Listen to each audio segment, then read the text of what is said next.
Hi everyone, this is Nick, and today I'm going to talk about making a deviation lollipop chart. So a deviation lollipop chart shows you change in something from 2 points, from one point in time to another. And so I have used this technique in some of my work when I work with visitor studies data in museums, zoos, aquariums, places like that. So these are things from like an exit survey and from satisfaction ratings from visitors. And you can see on this slide that we have our top 2 box response. This is like a survey rating item, maybe very and extremely satisfied. So we have that aggregated number in a very traditional column chart. But then below, we've added an extra layer of information in showing how this number for this month, how the number from January is different from what it typically is in January. Maybe you have a 5-year average in January, or 5 years of data, or maybe you have 2 years of data, or maybe you have a longer set of data than that. But anything like this, the deviation bar can show how different this month is compared to other typical months in that year. So I'm going to go ahead and we'll escape out of this slide, and I'm going to show you how to make this deviation lollipop chart in PowerPoint. It's pretty easy, but there are a few little tricks that you need to know, and I think you're really going to enjoy it. All right, so I'm going to go over here to my slide. I have an empty placeholder here. In order to do that, we need our data. So I need our change data. So I'm going to need that table set up from January all the way to December, and then the percentage change in another column. So I have that set up over here in my Excel spreadsheet right here.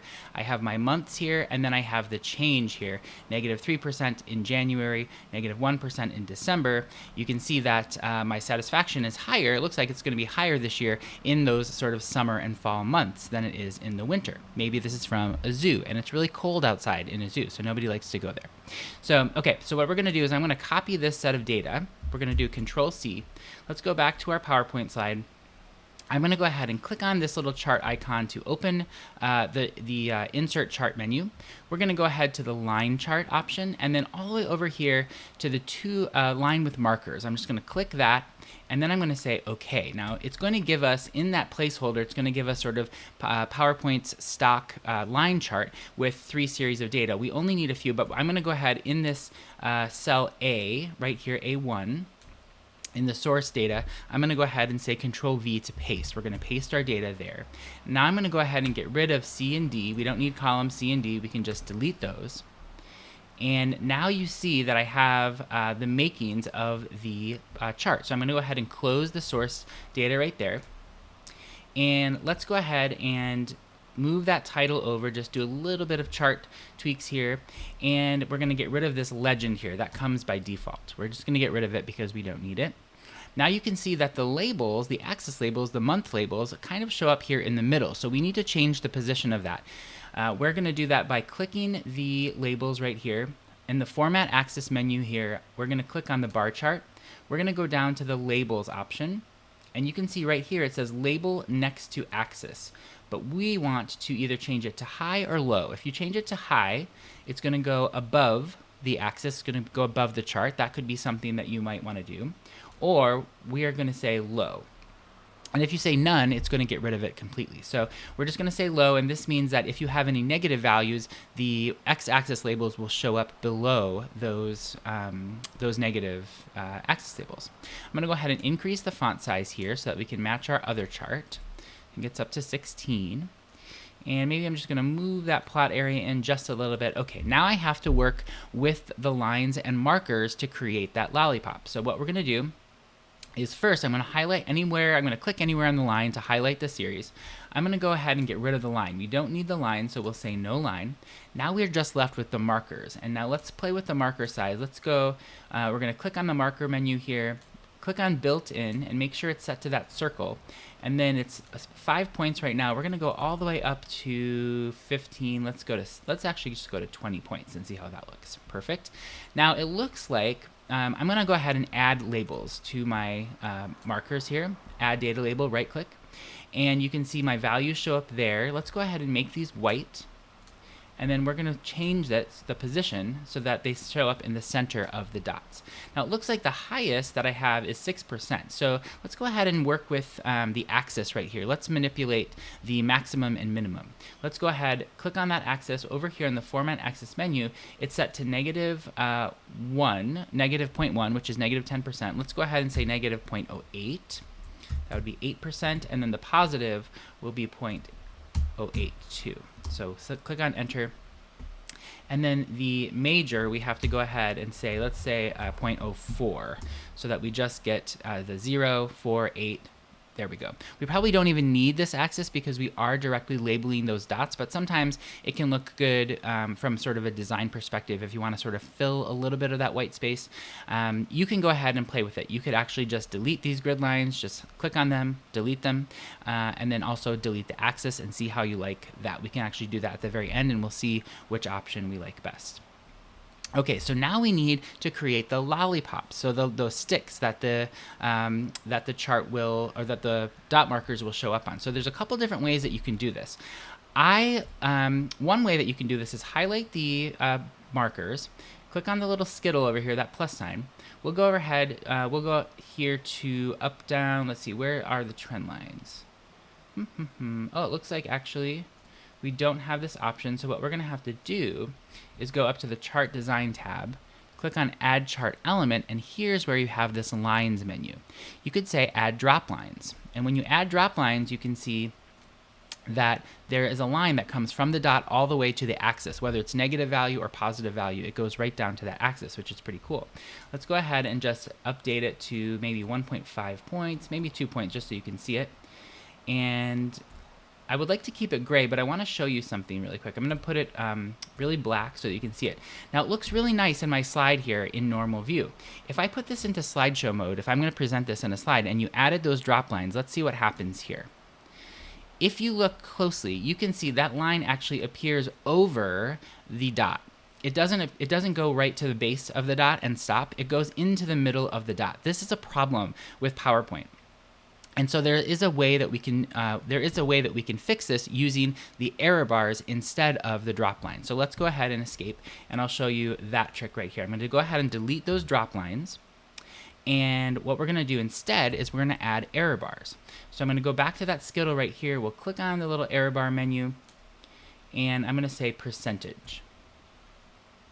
Now, you might not be able to see anything immediately. You might not be able to see the little errors pop up because our dot markers are so big, but all you need to do in order to do that is go up to the Format Chart Area menu and click on Chart Options. When you click on Chart Options, this gives you a menu of every single element that is inside of your chart. And I can see down here it says Series Y Error Bars. That's exactly what I want. So I'm going to click on that. And when I do that, you can see now the little dots have highlighted. So the error bars there are there. They're just kind of invisible because the dots are so big. So we're going to go ahead with those selected. The error bar menu pops up. I'm going to click on the little bar icon here.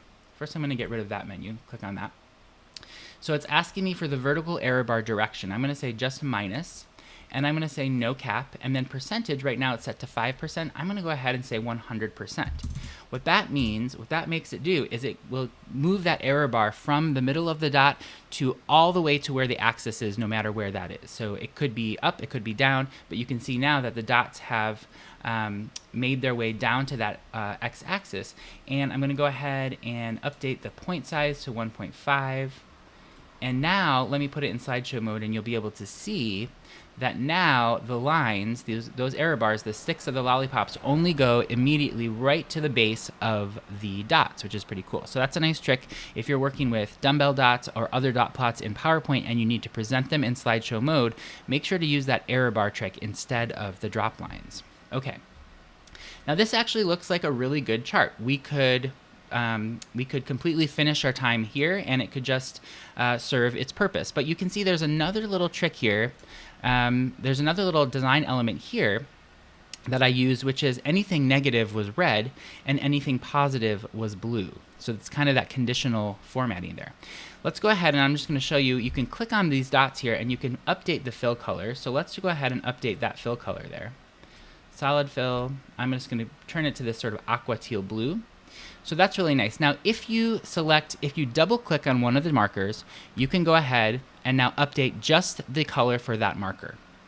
So if you really wanted to, and you never had to use this chart again, you could just manually click by click by click for those 1, 2, 3, 4, 5 months, 6 months with a negative value, and just turn them red, just kind of like this. But if you wanted this to be more conditional, we have to play with the settings behind the scenes in the chart. So what we're going to do here is I'm going to right-click the chart to edit. We're going to open this data in Excel. And you can see that this has popped up. I'm just going to go ahead and maximize this, and then we're going to zoom in so that you can see this. Okay, so here's my data. What we're going to need 2 extra series of data right here. We're going to need positive values, and we're going to need, well, let's actually just do negative values so that this kind of follows the line of what our brains might think, left to right. Negative values, and then over here we're going to say positive values. Okay. Now you can also see that there's this little caret down here. That means that this is a responsive table in Excel. I might not really need that right now, so what I'm going to do is highlight this whole thing. It might actually make more problems than help for me right now. So I'm going to go ahead and change this to a range. Click on Table Design and convert to range. Say yes. Now this is no longer a table. It's just a static sort of table in Excel. It's not a dynamic table. So what we're going to do, what we want to do here is, what I want to say is, if this value is negative, I want it to populate that value here in the negative values. And if this value is negative, I want this to be an error message or to have nothing in this cell. I really want the error message. I don't want nothing in the cell because eventually we're going to pull a chart into this. So what we need to do now is do this little if formula. So we're going to say equals if, open the parenthesis, if this cell is less than 0, then I want it to return what that value is here. If it's false, then I want it to return an error message, and you have to do this. You have to say NA, open parenthesis, close parenthesis, and that's going to return an error message in Excel. Then one more parenthesis to close that loop. We're going to push enter, and now you can see it gives that value. I'm going to make that a percentage so it's the same. Now in this cell, we're going to say equals if, we're going to point to this cell, if that is greater than 0, greater than or equal to 0, let's say that, just in case, because there might be no change. And if there's no change, I think that's a positive thing as well. So we're going to say greater than or equal to 0, then I want it to return an error value. Or no, if it's greater than or equal to 0, then I want it to return this value there. And if not, then we're going to do error message. NA, open, close, and then close another parenthesis to close the loop. Push enter. Now you see we get that error message. Now what we can do is drag this down, fill this down to copy that formula down. And now you can see we have these 2 extra series of data that we're going to add into our chart. And we're actually not going to use this series of data now in our chart. So let's actually just close this, and I'll show you what we can do here. Now in our series of data, we're going to go ahead, click our chart right here. I'm going to go ahead and we're going to work with the select data option. So go ahead, chart design tab, and then select data. Now you can see all of our source data that we just created pops up. And I have all these series here in my legend entry. So what we're going to do is I'm going to get rid of this one. I'm going to say remove. And I'm going to go ahead and edit these. That looks like it's there. Perfect. I just want to make sure that all of them are pointing to the right ranges of cells. So the positive values, the Y values, there we go. Perfect.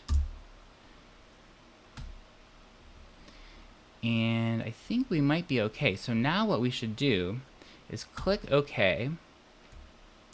And now once we click OK, you can see that the chart changes down here. You can see that I have a different series of dots, these green dots here, versus these positive blue dots. So the chart looks really good. And we'll just have to make some of those edits now. And what I'm actually going to do is I'm going to format these just to make sure. We're going to say font, format cells, and then we're going to say percentage. No decimal places. Perfect. And that changes it to percentages. Okay. So now what we need to do is just update the marker fill color up to 20. Oops, that filled the format chart area. Don't want to do that. We want to make sure that you're on the marker setting. Very good. And then we'll update this marker color to 20 there, 20 points. And then we're going to fill that with the teal.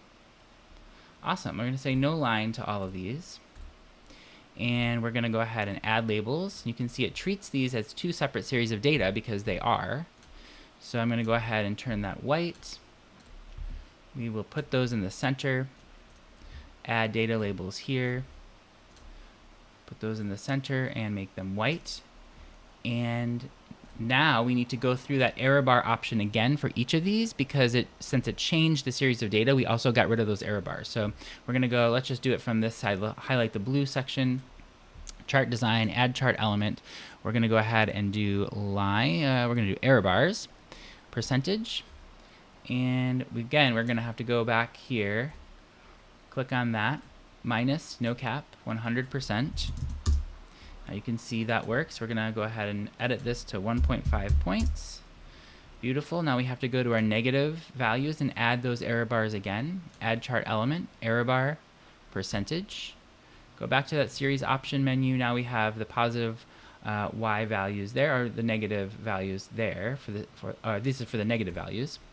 Now we have those highlighted there, the error bars. We'll go back, minus, no cap, 100%. Cool.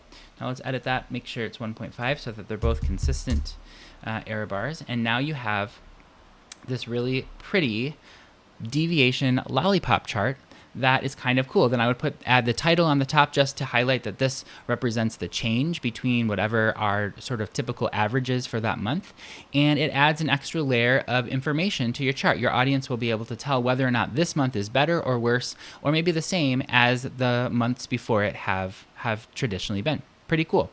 So I hope that you use this trick, the deviation lollipop chart, a pretty cool trick. Make sure to use those error bars instead of the drop lines, especially if you're using it in PowerPoint and you want to present it in a PowerPoint slide and you want the chart to be a live chart. That's a really good pro tip for that kind of chart here in PowerPoint. If you like this video, I hope you will give it a thumbs up. Make sure to click the subscribe button next to it and hit the bell so that you get notified every time I post a new video in data design, usually PowerPoint, Excel, or Word. I had a wonderful time making this for you all. I can't wait to see you all next time.